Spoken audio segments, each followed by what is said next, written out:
Señores, en estos días veíamos cómo había aumentado la deuda del sector público no financiero, ¿verdad? De 30.000 a 57.000 millones. La deuda pública no financiera representa 46% del producto al 30 de noviembre, con ese 57.437 millones. Un 70% es deuda externa con 40.432 millones. Y el 29.6, el 30% es de 17.000 millones con deuda interna. Esas son informaciones que nos suministra el crédito público. Ahí está lo de que debemos al Banco Central de Venezuela. Ahí hay 135 millones que no le podemos pagar por la OFA, por restricciones que tienen. O sea, eso es por la parte de refinería, el acuerdo de PDVSA, el acuerdo de Petrocaribe, pero bueno, en total ese es un dinero que debemos, aunque lo tengamos ahí en stand-by. Mire, la Asociación de Bancos nos da este dato para el inicio del año, que la cartera bruta del crédito privado alcanzó los 1.8 con B de burro, billones,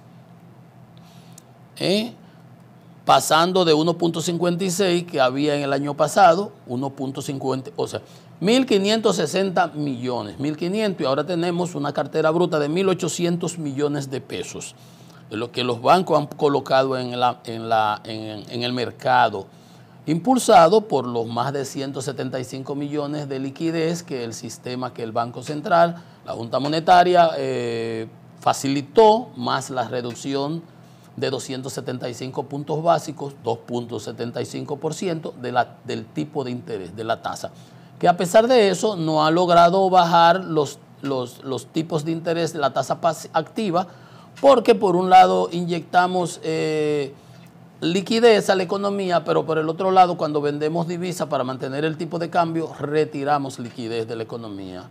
Entonces el efecto neto se contrapone. El crecimiento de la cartera de crédito pasó de 1.6, como le dije, a 1.8, un crecimiento de 15.8%, extraordinario, importantísimo.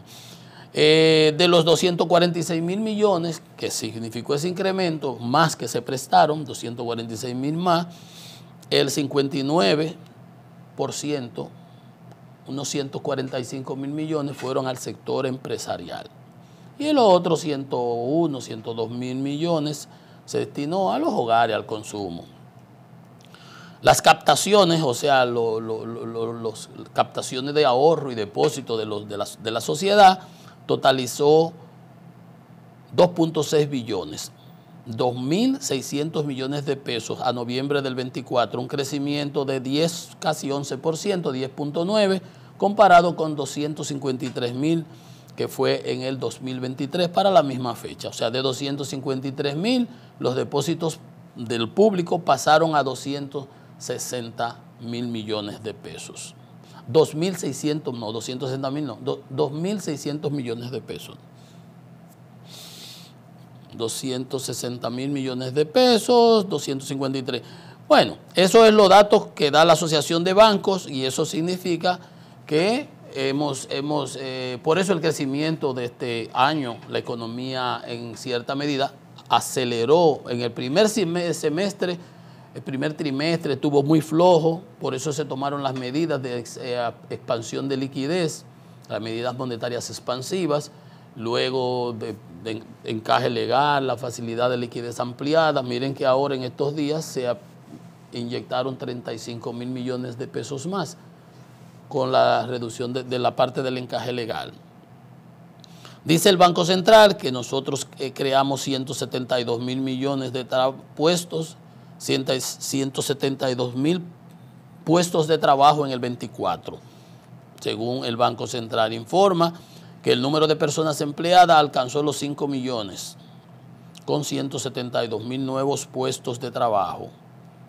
29.000 de esos fueron informales, dice el Banco Central, lo que indica que el 83% de esos nuevos empleos fueron al sector formal.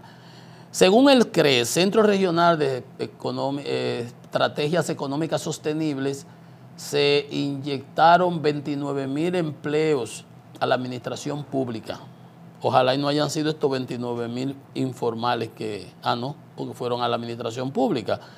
El salario promedio, según la Superintendencia de Pensiones, alcanzó los 35.000 pesos. Un aumento de 7%, que comparado con una inflación de 3.16 fue importante. El problema con esto del promedio es que esa inflación y ese incremento del salario promedio, cuando tú lo pones en el del quintil 1 y quintil 2 y busca la inflación, no la inflación, tasa de inflación interanual, de incremento de precios, sino la inflación alimentaria, verás que esa es mucho más elevada y acumulada, ronda por ahí los 30, vamos a suponer. Entonces, no alcanza. Esa es la erosión del poder adquisitivo, que no impacta igual a los ricos como a los pobres.